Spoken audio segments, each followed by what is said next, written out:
Silakan Pak. Terima kasih kehadirannya. Jadi seperti ketika mendengar keterangan dari beberapa kementerian, nanti dipersilakan dari DKPP menjelaskan beberapa hal, kemudian nanti ada pendalaman dari majelis. Untuk memandu pemberian keterangan dari DKPP, persidangan akan dipandu oleh Yang Mulia Prof. Saldi. Dipersilakan. Terima kasih Pak Ketua. Ini kalau Pak Ketua terus suaranya sudah habis, nanti bukanya lebih cepat nanti. Ini agenda terakhir di hari ini, kita mengundang juga pemberi keterangan Dewan Kehormatan Penyelenggara Pemilu. Jadi kami harap silakan dulu memperkenalkan diri Pak Ketua, yang siapa aja yang diajak hadir. Terima kasih. Assalamualaikum warahmatullahi wabarakatuh. Waalaikumsalam. Yang Mulia Ketua Majelis, Yang Mulia Bapak Saldi Isra, Yang Mulia Bapak Suhartoyo, Yang Mulia Bapak Adi Bidayat, dan Yang Mulia Bapak Daniel Yusmik, Yang Mulia Bapak Guntur Hamzah, Yang Mulia Bapak Ridwan Mansur, Yang Mulia Bapak Asrul Sani, dan yang terakhir Yang Mulia Ibu Eni Nurbaningsih. Terima kasih atas kesempatan yang diberikan kepada DKPP. Saya Hedi Lugito, Ketua DKPP RI, didampingi 2 anggota DKPP lainnya. Yang sebelah kanan saya, Idewa Kadek Wiarsara Kasandi. Dari namanya sudah kelihatan kalau dari Bali, Pak. Kemudian yang di kiri saya, Bapak Muhammad Tio Aliansah. 2 anggota DKPP yang lainnya tidak bisa hadir. 1 Bapak C. Kristiadi karena beliau sedang bersidang di luar daerah. Dan juga Ibu Ratna Dewi Pitalolo juga melakukan persidangan di luar daerah. Jadi kami cuma bisa hadir bertiga. Saya langsung saja. Di sini Pak harus ke sini? Iya, sebentar Pak. Ya, silakan. Ini Pak Ketua ini apa ini? Tahu bahwa saya nanyakan kok nggak cukup anggotanya dijawab langsung oleh beliau tadi. Silakan Pak Ketua. Jadi ada beberapa poin di dalam permohonan-permohonan itu yang menyoal apa yang Bapak lakukan terkait dengan penyelenggara pemilu.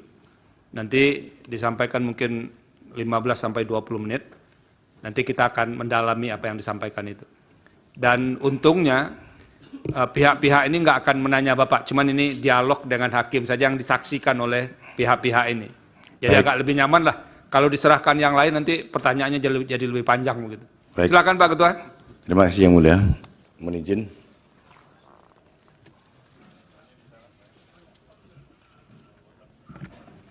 Assalamualaikum warahmatullahi wabarakatuh. Sekali lagi, Yang Mulia Ketua dan anggota Majelis Hakim Mahkamah Konstitusi Republik Indonesia. Kemudian yang saya hormati para pemohon, juga yang saya hormati para termohon. Sesuai dengan undangan, Assalamualaikum warahmatullahi wabarakatuh. Salam sejahtera buat kita semua. Om Swastiastu, salam kebajikan, namo buddhaya.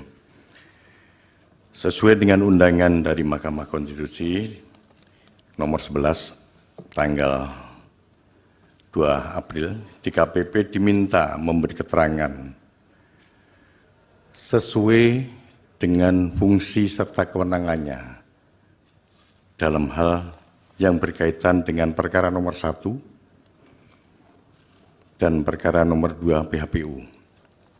Dalam kesempatan ini, saya mohon izin untuk menyampaikan beberapa hal yang menyangkut kewenangan DKPP. Jadi DKPP paling tidak diberi amanat oleh pasal 155 Undang-Undang nomor 7 2017 tentang pemilihan umum. Diberi kewenangan untuk memeriksa dan memutus aduan atau laporan adanya dugaan pelanggaran kode etik yang dilakukan oleh anggota KPU RI, anggota KPU Provinsi, dan anggota KPU Kabupaten Kota, juga anggota Bawaslu RI, anggota Bawaslu Provinsi, dan anggota Bawaslu Kabupaten Kota. DKPP memiliki kewenangan memanggil para penyelenggara pemilu yang diduga melakukan pelanggaran kode etik untuk dimintai keterangan atau diberi kesempatan melakukan pembelaan. Juga memanggil para pelapor, saksi, atau pihak lain, terutama pihak terkait, untuk dimintai keterangan, termasuk dimintai dokumen atau bukti. Kemudian DKPP juga bisa memanggil saksi dan juga mengundang saksi ahli. Semuanya dilakukan sebelum memberikan keterangan saksi, dilakukan disumpah. Dalam menjalankan fungsi selaku lembaga yang memeriksa dan memutus pelanggaran kode etik penyelenggara pemilu, DKPP terikat pada hukum acara yang diatur oleh Peraturan DKPP Nomor 3 Tahun 2017 tentang pedoman beracara kode etik penyelenggara pemilu. Adapun prosedur-prosedur penanganan pengaduan dilakukan melalui berbagai tahapan. Siapa yang bisa mengadukan ke DKPP adalah masyarakat yang memiliki hak pilih. Artinya setiap masyarakat yang memiliki hak pilih boleh melakukan pengaduan ke DKPP. Dari pengaduan-pengaduan tersebut, DKPP melakukan verifikasi administratif. Kalau lolos seperti biasanya, kita lakukan verifikasi material. Kemudian tahap berikutnya dilakukan pencatatan di buku registrasi perkara. Selanjutnya dilakukan penjadwalan penetapan setelah memenuhi syarat bahwa perkara ini diregistrasi, kita jadwalkan untuk disidangkan. Tahap berikutnya, DKPP akan tentu saja akan memanggil para pengadu atau pelapor dan juga saksi untuk hadir di persidangan. Tahap pemanggilan paling tidak harus dilakukan 5 hari sebelum dilaksanakan sidang. Setelah dilakukan pemeriksaan dapat dilakukan meliputi berbagai hal.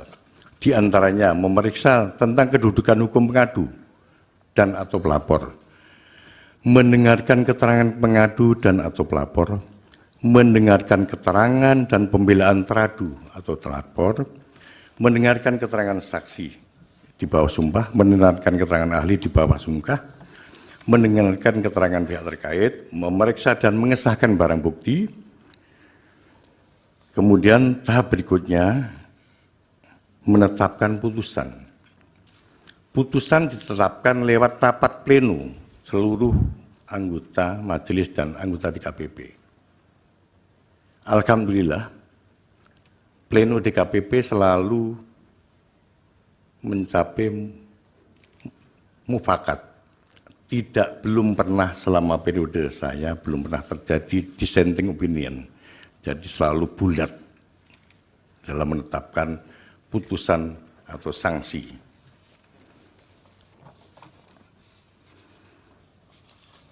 Bapak Ibu yang saya hormati, yang mulia Majelis Hakim Mahkamah Konstitusi, jadi berdasarkan data tahun 2023, DKPP sudah memeriksa sebanyak 322 aduan. Sangat besar. Artinya setiap hari satu. Jenis aduannya macam-macam, tidak semuanya menyangkut soal tahapan pemilu. Ada juga dugaan-dugaan pelanggaran etik yang non tahapan pemilu. Misalnya soal penyalahgunaan minuman keras di kantor, perselingkuhan antar penyelenggara pemilu, utang piutang, dan perbuatan asusila lainnya. Jadi tidak semata-mata tentang yang berkaitan dengan tahapan pemilu. Perkara terbesar di luar tahapan pemilu adalah perkara asusila. Tapi masih terbesar, 90% masih perkara tahapan yang berkaitan dengan tahapan pemilu. Untuk jumlah pengaduan 3 bulan terakhir ini, mulai Januari sampai tanggal 2 April kemarin, jumlahnya mencapai 166 pengaduan. 90% pengaduan berkaitan dengan tahapan pemilu. Jadi Bapak Ibu bisa bayangkan betapa besarnya jumlah pengaduan ke DKPP. 166 dalam waktu 3 bulan.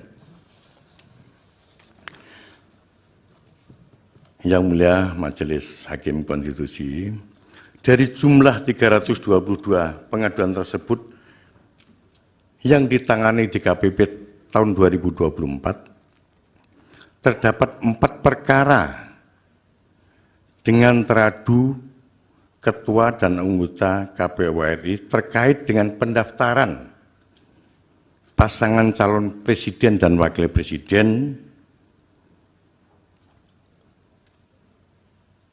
Bapak Prabowo Subianto dan Bapak Gibran Rakebumi Raka.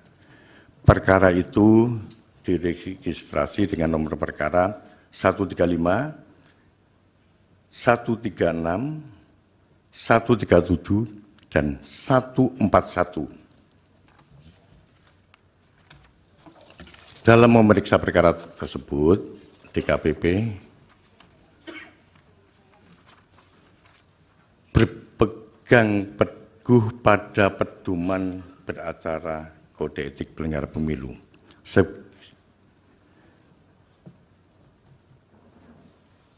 Semua tahapan sudah kita lalui. Pada akhirnya DKPP mengambil keputusan dan dibacakan terhadap 4 perkara tersebut. Putusan sudah dibacakan pada tanggal 5 Februari 2024, yaitu terkait putusan perkara nomor 135, 136, 137, dan 141. Adapun putusan DKPP itu dibacakan secara terbuka dan bisa disaksikan lewat channel YouTube. Yang Mulia Majelis Hakim Mahkamah Konstitusi, bersamaan ini sudah kami lampirkan putusan yang untuk perkara 135, 136, 137, dan 141 sudah kami serahkan kepada Yang Mulia Majelis Mahkamah Konstitusi. Mohon untuk dipelajari.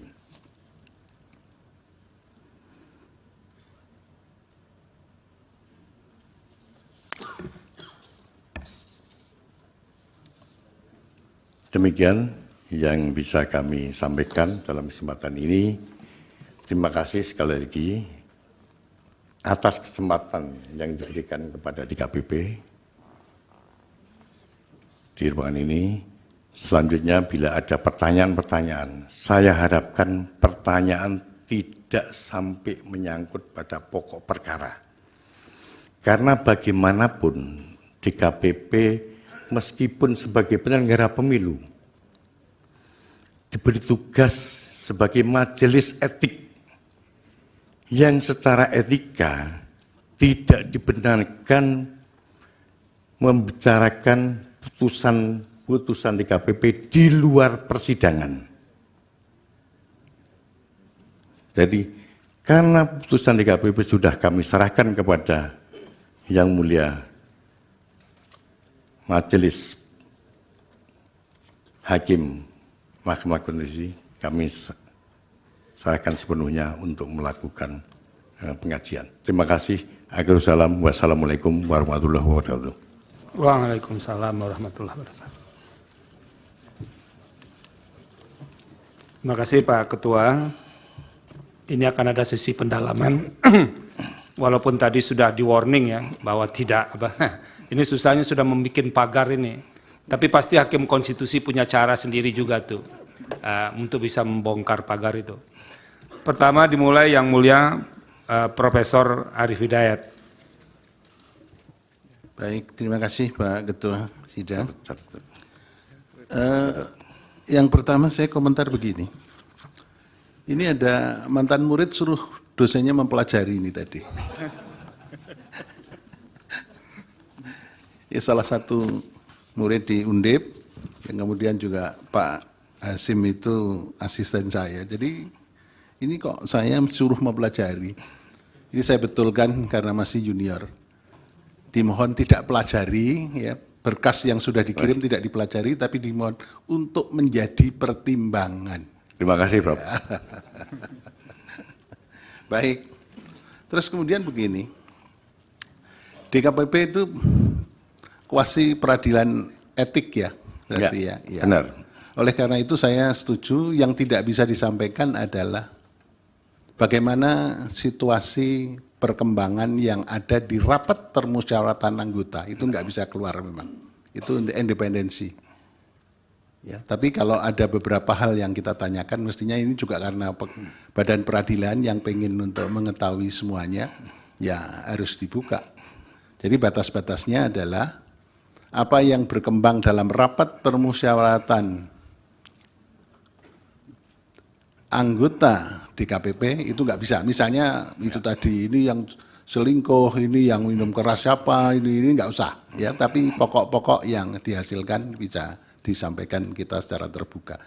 Dan ini untuk menjadi pelajaran bagi seluruh bangsa Indonesia karena mendapat respon yang sangat positif dari masyarakat Indonesia di persidangan Mahkamah Konstitusi.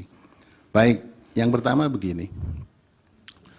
Saya pengen mengetahui bagaimana ketaatan para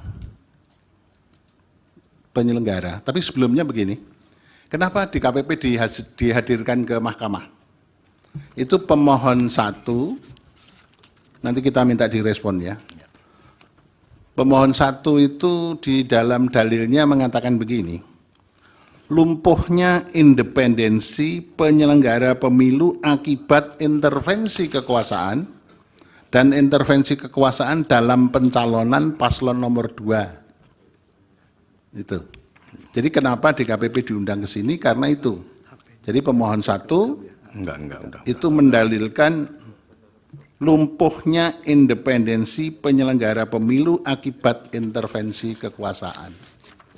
Sedangkan pemohon 2 itu mendalilkan begini, ketidakefektifan dan keperpihakan penyelenggara pemilu. Di dalam salah satu uraiannya mengatakan ada kolaborasi antara ketiga lembaga yang hadir di sini. KPU, Bawaslu, dan DKPP. Ini tiganya bermain untuk kepentingan bersama, yang nggak tahu untuk apa itu ya. Itu ada dalil itu. Sehingga DKPP dipanggil ke mahkamah untuk memberikan penjelasan. Persoalan yang harus dijawab pertama, bagaimana kepatuhan ketaatan adresat putusan DKPP. Ya, kemudian yang kedua, ini kembali ke atas, persoalan yang menyangkut pencalonan. Persoalan pencalonan itu sangat keras muncul dalam persidangan mahkamah sekarang ini. Ya, jadi berkenaan dengan KPU langsung melaksanakan putusan Mahkamah nomor 90 tanpa merubah PKPU, langsung diduga ada macam-macam hal yang terjadi pada waktu proses pencalonan sampai penetapan pencalonan. Itu mohon bisa disampaikan uraiannya di persidangan ini. Ya, kemudian yang berakhir pada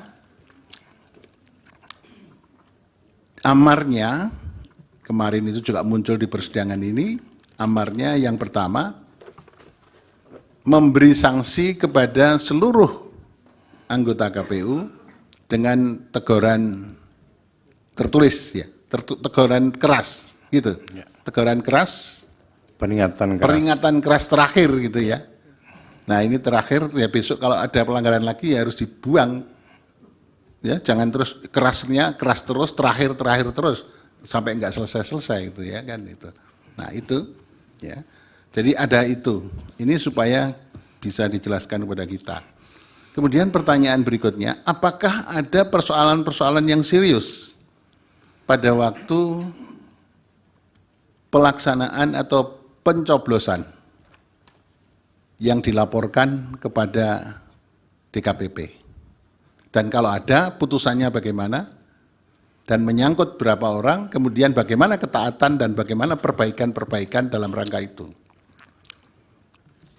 Kemudian yang berikutnya, apakah ada persoalan-persoalan etika yang dilaporkan pada waktu penghitungan suara sampai ke rekapitulasi suara, baik di tingkat TPS, di tingkat PPK, sampai di tingkat kabupaten kota, provinsi, dan tingkat nasional. Itu ada enggak? Ada. Adanya belum kita. Ya. Sehingga kita semua bisa mencermati, karena memang ini adalah dalil dari para pemohon. Jadi mahkamah tidak mengada-ada, ingin membuka sesuatu yang tidak perlu, tapi mahkamah karena ini berkepentingan menjawab dalil-dalil dari permohonan. Tadi yang dua tadi, lemahnya atau tidak berfungsinya atau independensi dari lembaga penyelenggara pemilu itu kan tiga-tiganya, KPU, Bawaslu, dan DKPP penyelenggara pemilu. Ini supaya direspon dengan sebaik-baiknya. Terima kasih, saya kira itu dulu Prof. Saldi. Terima kasih, Yang Mulia Prof. Arief. Yang Mulia Pak Daniel, silakan. Baik, terima kasih Yang Mulia Prof. Saldi. Terima kasih untuk keterangannya Pak Ketua. Ini apa yang disampaikan Pak Ketua tadi sebenarnya itu nuansa percakapan kita juga. Apakah perlu DKPP dihadirkan atau tidak sebetulnya. Karena sidang hari ini tentu tidak bermaksud untuk menilai apa yang sudah dikerjakan oleh DKPP. Apalagi sampai membatalkan, udah pasti tidak. Tetapi memang ada dalil yang disampaikan, ada karena tidak independensi dari penyelenggara pemilu, yang kami pahami itu adalah KPU, Bawaslu, dan juga DKPP. Karena itu kami kemudian mengundang. Nah, saya satu saja sebetulnya, ini ada fakta persidangan. Ada putusan MK nomor 90, kemudian atas dasar itu KPU mengeluarkan surat edaran 1145 kalau tidak salah. Ini dari surat edaran ini dalam persidangan juga terungkap bahwa pada saat putusan MK, DPR itu masih reses. Ini dugaan saya paling tidak, surat edaran ini semacam terobosan hukum untuk merubah PKPU yang terkait dengan syarat calon presiden nomor 19 ya kalau tidak salah. Nah, pernah ada putusan MK tahun 2009, setelah putusan malamnya itu KPU merubah PKPU untuk menyesuaikan dengan putusan MK. Tapi dari dokumen yang kami coba telusuri, pada tahun 2009 itu PKPU belum diwajibkan dimuat dalam berita negara. Atau dengan kata lain, belum diundangkan. Dan putusan MK juga ada menyatakan bahwa setelah itu perubahan itu harus konsultasi kepada DPR. Nah, dari fakta hukum yang ada memang apakah ada, ya ini tidak harus menjawab dari DKPP ya, tetapi ini fakta persidangan. Mungkin kalau bisa memberikan keterangan untuk menjadi pertimbangan hakim dari seluruh proses yang ada. Itu saja, mungkin minta masukan informasi terkait hal itu. Terima kasih. Terima kasih Yang Mulia Pak Daniel. Yang Mulia Prof. Guntur? Cukup? Pak Ridwan, Yang Mulia Pak Ridwan, silakan. Baik, terima kasih Yang Mulia Pimpinan. Terima kasih kepada Pak Ketua DKPP dan juga tim yang sudah hadir. Saya karena sudah dikunci tadi, ada beberapa pertanyaan terpaksa tidak saya akan ajukan. Nah, namun demikian ada satu pertanyaan yang kira-kira mirip dengan apa yang disampaikan oleh Yang Mulia Prof. Arif. Iya, begini Pak Ketua dan juga tim, karena kan kita memang ada hal memang yang tidak mungkin diungkap, tetapi ada pertanggungjawaban publik, public accountability yang mengenai kegiatan lembaga, mengenai kinerja pejabat publik. Nah, saya kira mudah-mudahan ini tidak termasuk yang dipagari yang dimaksud oleh Pak Ketua tadi. Tentunya mahkamah ini, kita ini yang mahkamah yang mulia ini kan antara lain kita akan menilai, mempertimbangkan dari dalil dan semua yang ada disampaikan oleh para pihak di dalam persidangan ini. Nah, saya ingin menyampaikan bahwa berarti kita harus tidak bisa lepas dari apa yang ada di dalam persoalan yang terjadi untuk kita sidangkan dan kita putus tentunya. Persoalan tentang netralitas. Netralitas. Saya ingin tanggapan dari Bapak sebagai Ketua DKPP, karena ada dalil pemohon kedua itu yang menyebutkan, bahkan juga menganggap bahwa DKPP itu tidak netral. Ya. Karena melindungi termohon dengan cara tidak mengindahkan putusan DKPP itu sendiri. Kemudian merambah ke Bawaslu yang dianggap tidak responsif dan tidak progresif karena banyak sekali yang tidak diregister. Padahal pelapor itu adalah mereka-mereka yang kadang-kadang tidak punya pendidikan, tapi dia tahu ada hal-hal yang tidak pada tempatnya untuk dilakukan oleh apakah itu petugas ketika pemilihan dan sebagainya. Nah, untuk saya ingin penjelasan kira-kira tidak-tidaknya Bapak menerangkan. Kita menghormati tentunya di sana ada pemohon 1, pemohon 2, termohon, pihak terkait dan sebagainya. Mudah-mudahan bisa diterangkan kalau ada bagaimana, kalau tidak atau miss seperti apa, itu saya kira. Saya kira itu saja Pak Ketua. Terima kasih Yang Mulia Pimpinan. Terima kasih Yang Mulia Pak Ridwan. Berikut Yang Mulia Prof. Eni, silakan. Baik, terima kasih Pak Ketua. Tadi saya tidak mau bertanya sebetulnya, tapi ketika Pak Ketua DKP mengatakan, wah ternyata juga ada yang asusila di situ ya. Tapi saya tidak akan bertanya soal pokoknya di situ Pak. Asusilanya seperti apa ya. Hanya ada yang menggelitik itu adalah ketika dalil pemohon itu berkaitan dengan mempersoalkan independensi dari penyelenggara. Ya, khususnya dari KPU Bawaslu. Yang kemudian dinilai dari mulai panselnya dianggap bermasalah, seperti itu. Nah, saya ada pertanyaan ringkas ya. Ada nggak laporan yang disampaikan ke DKPP itu terkait di luar asusila loh ya, yang terkait dengan penyelenggara itu soal independensinya itu. Seperti apa kemudian tanggapan atau yang sudah dilakukan oleh DKPP terkait dengan hal itu? Itu saja, terima kasih. Terima kasih Prof. Eni. Yang Mulia Pak Arso? Cukup. Nanti Pak Ketua, nanti setelah Pak Ketua menyampaikan akan ada respon dari Pak Ketua. Silakan Pak Ketua. Baik, terima kasih Yang Mulia Majelis Hakim Mahkamah Konstitusi atas beberapa pertanyaannya, terutama senior saya, dosen saya dulu, Prof. Arif. Terhadap pencalonan Capres dan Cawapres, apakah ada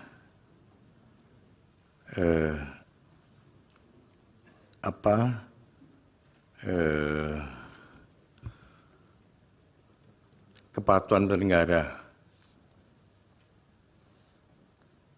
Sudah kita periksa, tadi saya sampaikan ada 4 pengaduan yang khusus pencalonan Capres dan Cawapres. DKPP sudah memberikan sanksi untuk Ketua KPU, Saudara Hasyim Asyari, peringatan keras terakhir, dan peringatan keras untuk anggota KPU yang lain. Mengapa dibedakan antara anggota KPU dan Ketua KPU? Karena DKPP, putusan DKPP itu bukan kepada lembaga, tapi kepada individu-individu penyelenggara pemilu. Jadi yang diputus itu adalah pelanggaran etik yang dilakukan oleh individu-individu penyelenggara pemilu, bukan lembaganya. Benar nggak ada ketidaknetralan? Sampai sejauh ini belum ada pengaduan ke DKPP yang berkaitan dengan netralitas penyelenggara pemilu sampai hari ini. Kemudian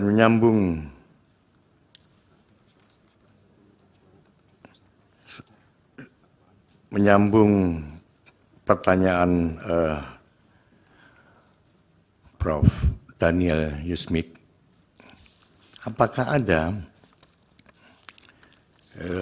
pengaduan yang berkaitan dengan penghitungan suara?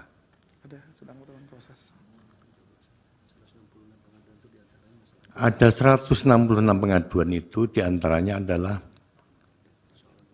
terkait persoalan penghitungan suara dan rekap.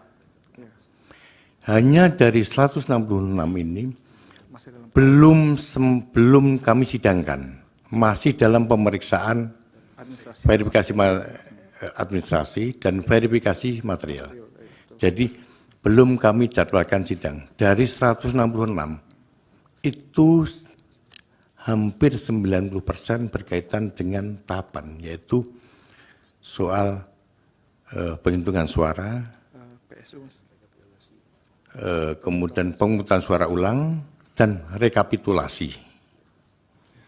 Karena persidangan yang kami lakukan saat ini masih menyidangkan sisa-sisa perkara tahun kemarin yang belum selesai. Ya.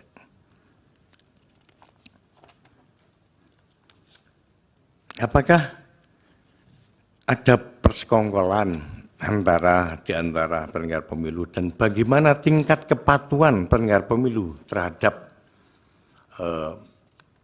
kode etik penyelenggara pemilu? Dan apakah putusan DKPP dilaksanakan secara konsisten? Jadi setiap kali DKPP memutus perkara selalu disertai penetapan bahwa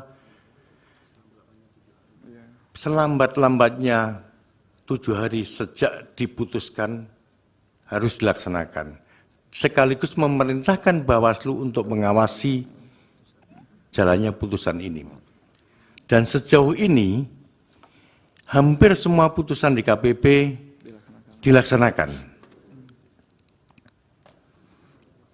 Mulai dari putusan yang sifatnya peringatan keras, bahkan pemberhentian. Karena sudah banyak anggota KPU dan Bawaslu, terutama di tingkat kabupaten kota, yang diberhentikan. Nanti datanya tolong disampaikan oleh Mas Tio, berapa banyak? Sudah banyak. Baik pemberhentian tetap maupun pemberhentian dari jabatan. Jadi tadi Prof. Harip nyinggungi, ini kok sudah peringatan keras berkali-kali kok tidak diberhentikan. Mohon izin yang mulia. Jadi di KPP dalam memeriksa perkara itu fokus pada pelanggaran etik yang diadukan yang sedang kita periksa. Jadi berapa besar derajat pelanggaran etik perkara itulah kita lakukan hukuman atau putusan atau sanksi sesuai dengan derajat yang diadukan dan bukti-bukti yang terungkap di persidangan.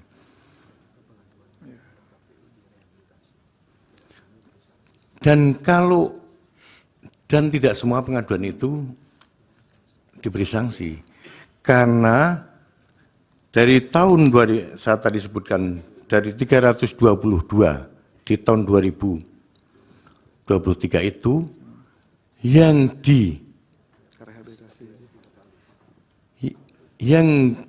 beberapa kasus banyak yang direhabilitasi karena memang pengaduannya tidak terbukti. Jadi DKPP memang selama ini diharuskan merehabilitasi penyelenggara pemilu yang tidak terbukti. Saya mau ambil contoh kasus. Beberapa anggota KPU dan beberapa anggota Bawaslu itu selain pernah dijatuhi sanksi juga pernah direhabilitasi. Ada beberapa anggota KPU juga pernah menerima beberapa sanksi, tapi juga pernah direhabilitasi di kasus yang lain. Kira-kira gambarannya seperti itu. Karena banyak sekali diadukan. Seorang penyelenggara pemilu itu dalam setahun bisa diadukan bukan cuma sekali, bisa 5 sampai 10 kali, bahkan mungkin sampai 15 kali diadukan. Tapi tidak semua aduan itu terbukti. Kalau terbukti kita beri sanksi sesuai dengan derajat pelanggaran etiknya. Kalau pelanggarannya cukup berat, ya kita beri sanksi peringatan keras atau peringatan keras terakhir. Kalau berat lagi, kita berhentikan dari jabatan. Kalau berat lagi, kita berhentikan dari keanggotaan. Bahkan ada putusan DKPP itu yang sangat keras, yang menyebutkan yang bersangkutan tidak layak menjadi penyelenggara pemilu untuk saat ini dan selamanya. Ada putusan semacam itu. Kalau pelanggarannya sangat berat.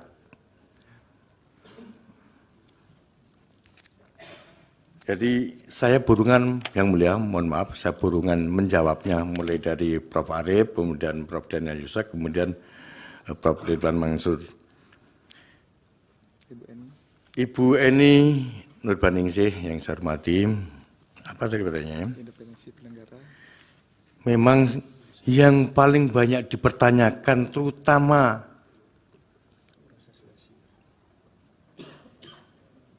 di saat ini adalah tentang independensi penyelenggara.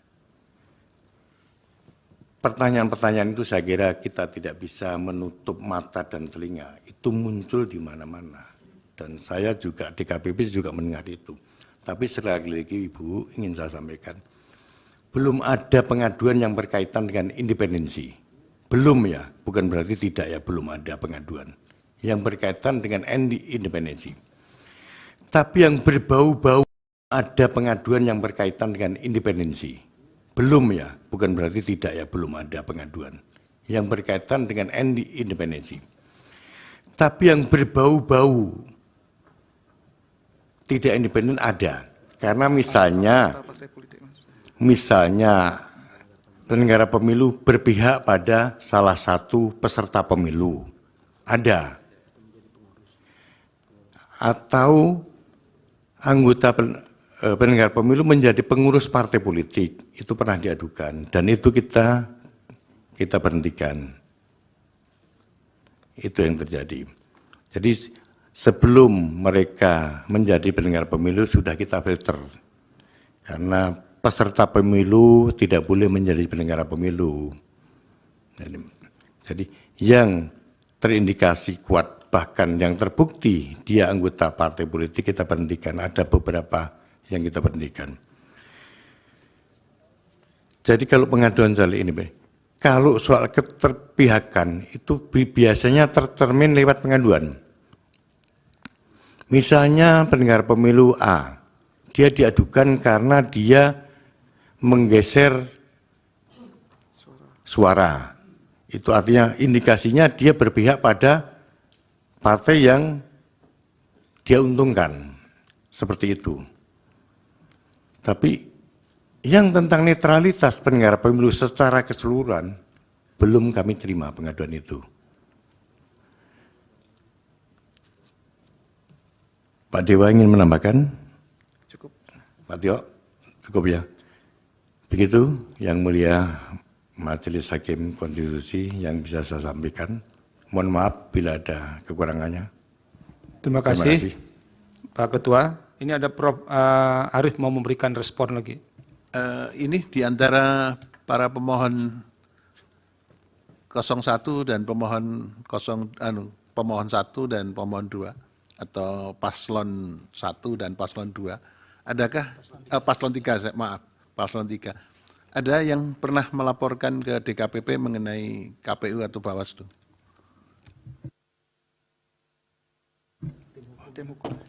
Tim hukumnya, tim hukum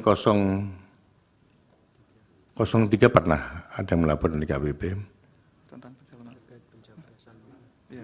Iya, kasus apa itu? Persoalan apa yang dilaporkan? Pencalonan capres cawapres. Oke. Itu. Iya. 01 pernah mencalonkan terkait kampanye. Kampanye. Tindak lanjut yang diadukan Bawaslu. Terus sudah diputus? Sudah. Putusannya gimana? 01 itu melaporkan terkait ada yang direhabilitasi, ada yang diberi sanksi. Misalnya Bawaslu tidak dianggap tidak menindaklanjuti pengaduan. Itu misalnya dalam kasus kampanye Bawaslu dilaporkan karena tidak menindaklanjuti pengaduan waktu kepala desa ya. Kepala desa di Senayan. Itu dilaporkan di KPP. Dan kita tindak lanjuti, Bro. Kita tindak lanjuti, kita sidangkan dan kita sudah pleno tapi belum dibacakan putusannya. Yang mana? Yang kesan Semarang. Ya. Kami sudah pleno yang mulia. Silakan diskusi dulu atau kembali ke tempat Enggak. diskusi lagi. Ini saking banyaknya perkara, Prof. Iya. Ya, banyak sekali, ratusan ya. Jadi untuk kasus yang bagi-bagi susu, bagi-bagi susu, Ya. tapi ini yang teradunya adalah Bawaslu RI dan Bawaslu Jakarta Pusat. DKI, ya, DKI. Sudah kita sidangkan dan sudah kita plenokan, hanya belum Belum dibacakan, jadi belum bisa kami sampaikan, Prof. Oke. Karena saking banyaknya jadi lupa sudah dibaca atau belum itu. Iya. Iya. Jadi sudah kita plenokan, hanya belum kita bacakan. Sudah kita putuskan. Begitu, Prof. Ya, terima kasih, Prof. Tapi saya ingat gini tadi, pada waktu kita memanggil 4 menteri sampai Menko-nya aja bilang begini, Mas Edi, untuk pelajaran ini. Bilangnya, semoga keterangan kita bermanfaat untuk pengambil putusan, jadi pertimbangan. Ini tadi mempelajari itu saya bingung sekali itu, Mas. Terima kasih, Prof, atas koreksinya. Terima kasih Prof. Mohon Arief. maaf. Pak Ketua silakan, yang mulia Pak Soehartoyo. Terima kasih Pak Wakil. Saya sedikit saja Pak Ketua DKPP. Begini, ada pandangan bahwa badan peradilan sekalipun,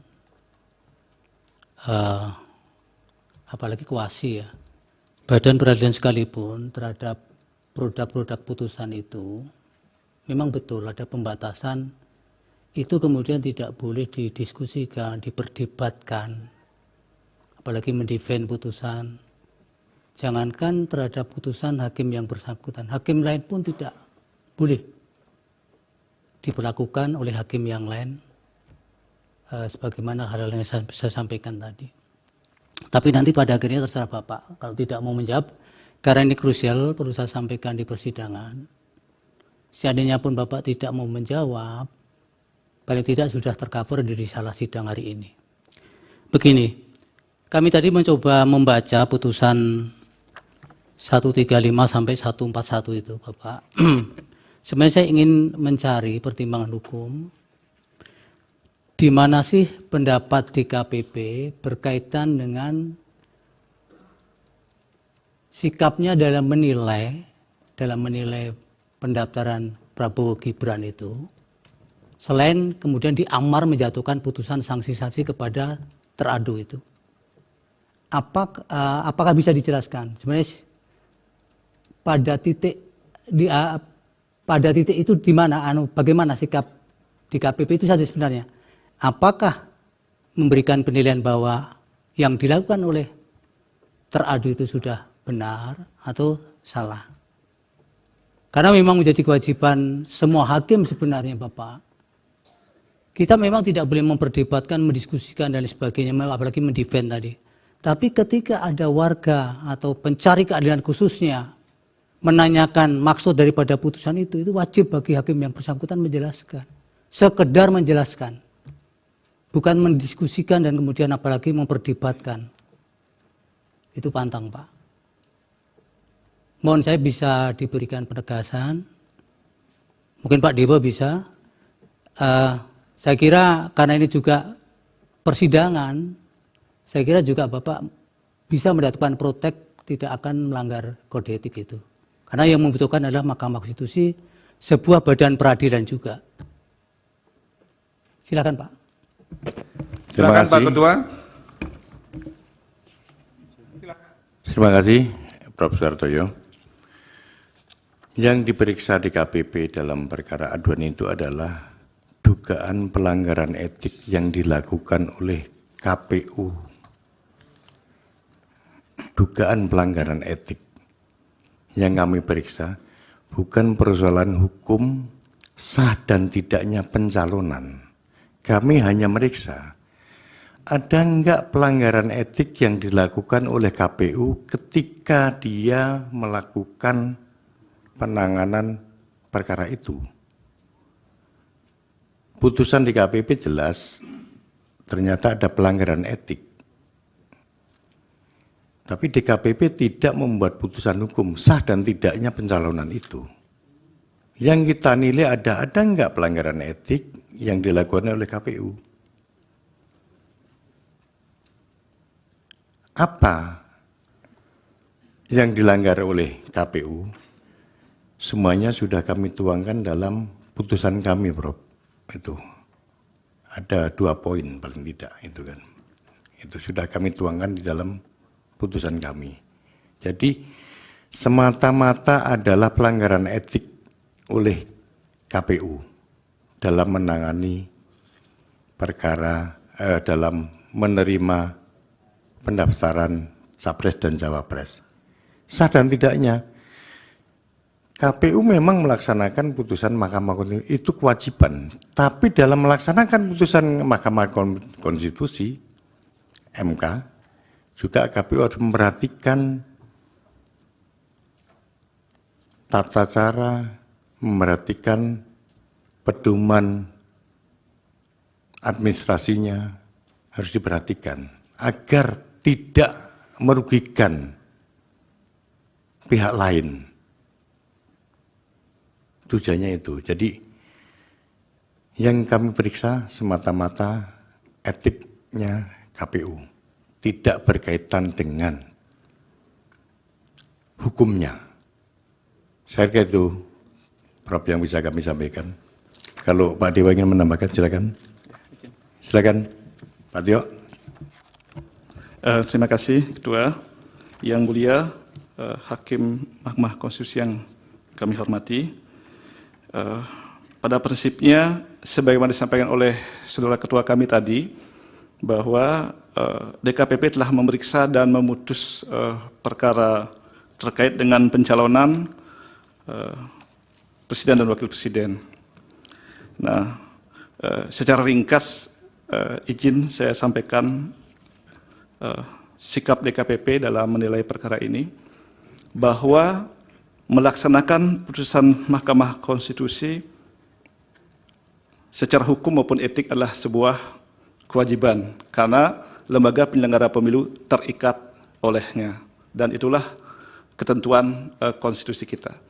Namun saya mencermati ya berbagai pendapat soal apakah putusan Mahkamah Konstitusi itu perlu diatur dalam peraturan KPU atau tidak. Ini memang keadaan hukumnya berbeda dengan pemilu-pemilu sebelumnya. berbeda dengan putusan-putusan Mahkamah Konstitusi sebelumnya. Karena sejak tahun 2022, KPU telah memiliki peraturan KPU tentang pembentukan peraturan dan keputusan di lingkungan KPU. Ya, jadi yang kami nilai, sebagaimana disampaikan oleh Saudara Ketua, tentu adalah tindakan para teradu, siapapun itu dalam perkara DKPP. Apakah patut atau tidak, dan seterusnya.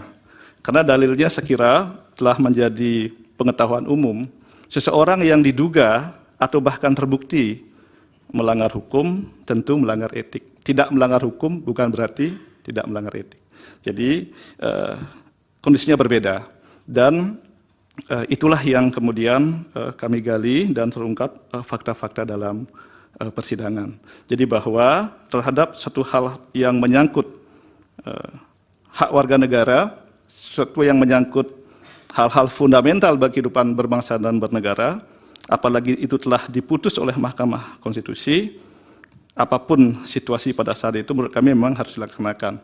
Tapi untuk mewujudkan kepastian hukum, ya, mewujudkan profesionalisme penyelenggaraan, tentu asas-asas prinsip-prinsip ya seperti diatur dalam tata cara ya dan tata kelola pemilu yang baik itu juga diperhatikan. Sekali itu sedikit tambahan dari kami, selebihnya sebagaimana yang mulia tadi sampaikan dan juga Saudara Ketua bahwa rinciannya telah kami tuangkan dalam putusan yang mohon izin tidak akan saya uraikan secara lebih detail. Demikian, lebih kurangnya saya mohon maaf. Terima kasih. Cukup. Rasanya sudah cukup ya, saya kembalikan ke Pak Ketua. Baik, terima kasih Pak Ketua dan Bapak-Bapak anggota DKPP atas keterangannya. Semoga bermanfaat untuk kami, Mahkamah, untuk menjadi pertimbangan dalam penjatuhan putusan nanti. Terima kasih Yang Mulia Ketua dan anggota Majelis Mahkamah Konstitusi atas kesempatan yang diberikan pada kami. Mohon maaf bila keterangan kami tidak bisa memuaskan semua pihak. Kami berharap yang kami sampaikan bisa menjadi pertimbangan bagi Mahkamah untuk mengambil keputusan. Terima kasih. Akhirul salam. Wassalamualaikum warahmatullahi wabarakatuh. Waalaikumsalam warahmatullahi wabarakatuh. Silakan Bapak, sudah diperbolehkan.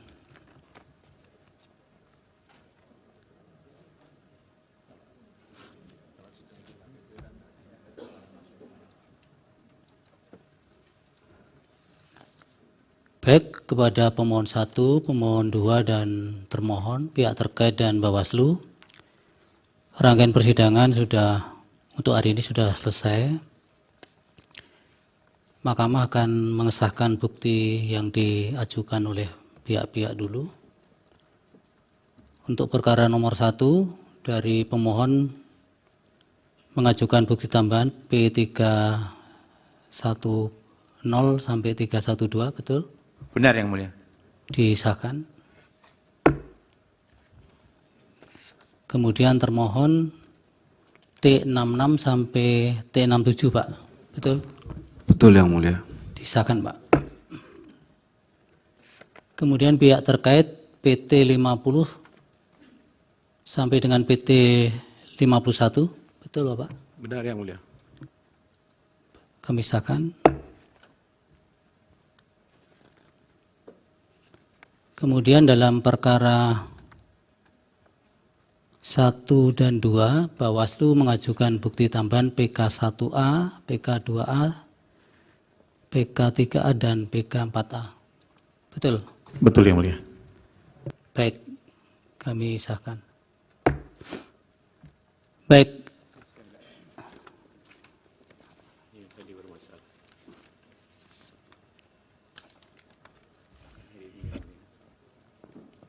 Kemudian yang perkara nomor 2 dari pihak terkait menambahkan bukti PT 13A sampai dengan 13G dan PT 14. Betul, Bapak? Benar Yang Mulia. Disahkan.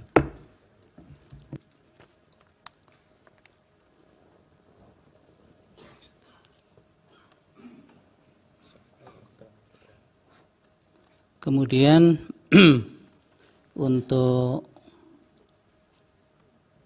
termohon perkara nomor 2 ya, bukti 66 sampai dengan bukti T70, kecuali bukti T68 karena tidak ditemukan leges dan tidak, oleh karena itu tidak diverifikasi ini. Siap Yang Mulia. Sedangkan bukti T69 harddisk berisi D tidak terdapat formulir untuk kejadian khususnya. Kami akan tambahkan Yang Mulia. Tambahkan ya, Ya, karena ini penting ini. Kemudian bukti T69 belum tercantum dalam DAB juga, daftar bukti, nanti diperbaiki juga daftar buktinya. Siap Yang Mulia. Tambahan Yang Mulia, mohon izin. Menindaklanjuti perintah Yang Mulia Prof. Saldi agar termohon mengumpulkan D hasil kecamatan seluruh Indonesia.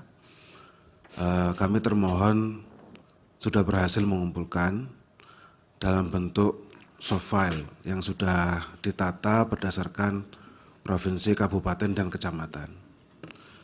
Namun demikian, untuk hard file-nya Yang Mulia, kami baru mampu menyelesaikan 4 provinsi karena dari hasil kecamatan itu Yang Mulia mohon izin, untuk satu kecamatan dokumennya sampai 35 sampai 40 tergantung luasnya kecamatan Yang Mulia. Jadi kalau satu kali print, ya itu berarti hanya 40 sampai 35. Dan jumlah kecamatan seluruh Indonesia itu 7.277 kecamatan Yang Mulia. Jadi apabila diizinkan kebijaksanaan Yang Mulia, soft file-nya akan kami serahkan terlebih dahulu. Iya.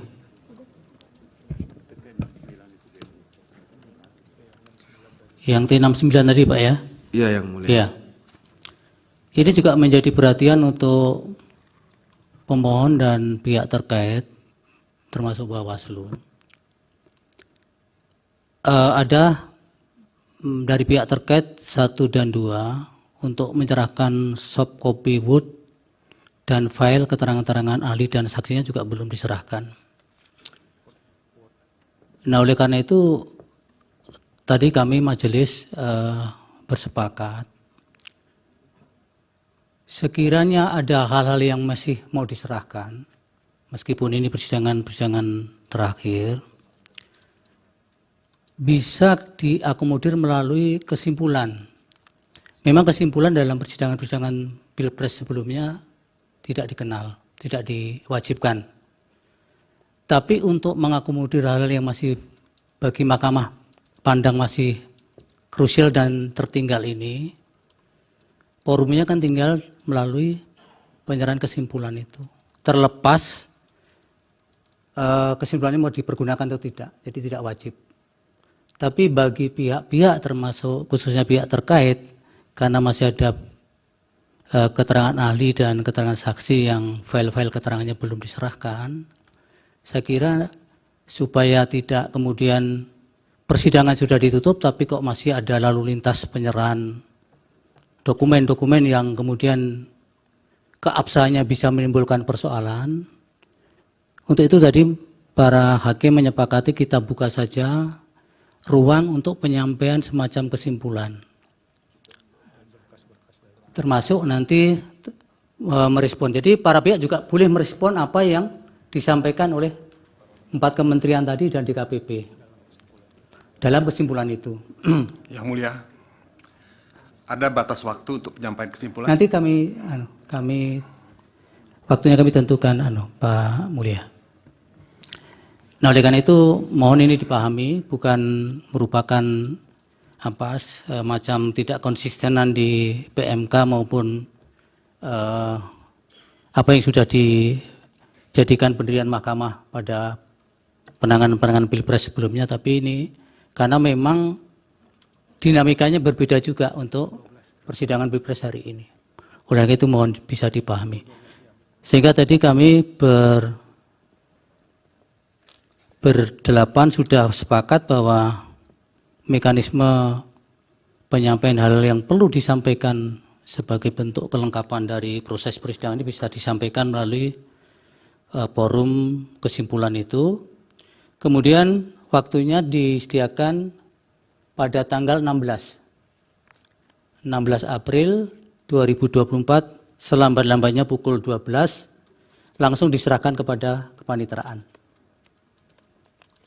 Kak, yang mulia, apakah itu sekalian dengan bukti-bukti tambahan? Bisa. Bisa. Ya. Oke, jadi tanggal 16 jam 12. Paling maksimal jam 12 Pak Mulia. Jadi bukti silakan kalau memang masih ada, hanya nanti tidak bisa kami sahkan di persidangan, meskipun juga bagian yang akan kami pertimbangkan dalam putusan. Dan kemudian kekurangannya tentunya pihak-pihak sudah tidak bisa melakukan isage lagi. Oke. Terima kasih yang mulia. Apakah saya boleh menambahkan beberapa hal lagi? Yang itu dulu sudah Yang clear itu ya? Ya itu clear yang mulia. Kalau saya mau menambahkan beberapa pertanyaan masih mungkin. Silakan apa ini? Begini, tadi ada beberapa PowerPoint yang disampaikan oleh 3 menteri. Menteri Erlangga, Keuangan, dan Menteri Sosial. Apakah itu dimungkinkan juga bisa kami dapatkan yang mulia? Bisa. Nanti biar kepaniteraan bisa, karena itu sudah milik publik juga di persidangan. Ya, dan juga kami ingin mohon, karena kemarin waktu pihak terkait menyampaikan ahli, Saudara Hasbi dan Saudara Kodari, juga ada PowerPoint yang disampaikan. Kami mohon kalau kami juga bisa mendapatkan itu. Dan sekaligus juga apabila dimungkinkan, keterangan ahli dan afidavit dari pemohon 1 dan termohon serta Bawaslu, seandainya itu dimungkinkan untuk didapatkan, kami akan berterima kasih sekali yang mulia.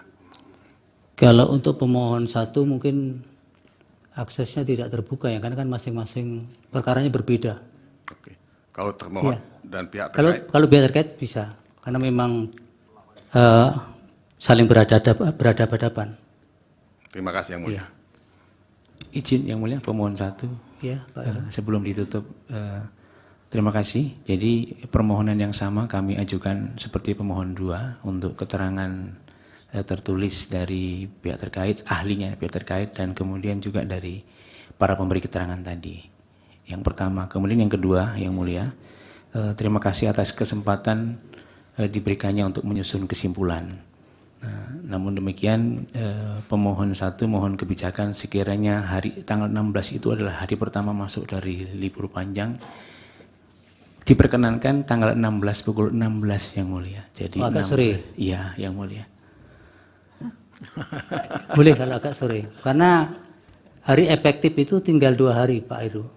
Itu untuk kami bermusyawarah dan membaca putusan nanti. Sehingga memang harus dipaksakan untuk di 16 itu harus sudah. Sekiranya akan mengajukan kesimpulan di hari itu. Terima sore kasih, boleh, Pak, jam 16 ya? Terima kasih yang mulia. Baik, Pak Mulia jadi diralat tadi. Jam 16 juga yang mulia. Terima kasih yang mulia. Dari Pak Oto? Ya, kami kurang jelas tadi apa yang disampaikan untuk supaya klarifikasi lebih tepat. Jadi kami akan mengajukan tanggal 16 Ya. bersamaan juga dengan permintaan yang mulia tadi bahwa kami juga akan memasukkan bersamaan dengan kesimpulan itu terhadap keterangan-keterangan ahli pada tanggal 16 itu juga. Pak Oto, Ya. itu kan keterangan-keterangan ahlinya masih berbentuk hard copy. Kita minta soft filenya. Gitu. Ya, kita serahkan ya. ya. Nanti diserahkan berbarengan dengan itu. Oh, pada saat Oke. tanggal 16 itu Iya, ya. tanggal 16 itu pukul 16. Ya. Kalau mengenai soal keterangan dari pemerintah tadi, dari menteri itu, apa kami bisa dapatkan nggak? Bisa, nanti setelah ini bisa ke kepaniteraan akan diberikan kopinya. Baik, terima kasih mulia. Iya. Cukup ya Pak Oto? Dari Bawaslu dan KPU cukup Pak? Cukup yang mulia. Baik, terima kasih kepada semua pihak atas terselenggaranya sidang ini dengan baik, dan tentunya Mahkamah akan bisa mempertimbangkan fakta-fakta hukum yang ada di persidangan secara komprehensif dan secara objektif, karena berkat dukungan dari para pihak yang menjadi bagian dari persidangan beberapa hari ini. Kemudian untuk putusan nanti tentunya akan diberitahukan oleh kepaniteraan, para pihak akan diberitahukan dengan tenggang waktu yang cukup beberapa waktu sebelum putusan dibacakan sesuai dengan ketentuan peraturan perundang-undangan. Sidang selesai dan ditutup.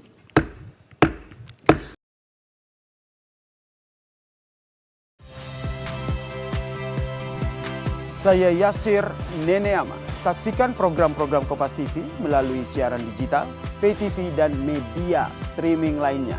Kompas TV, independen, terpercaya.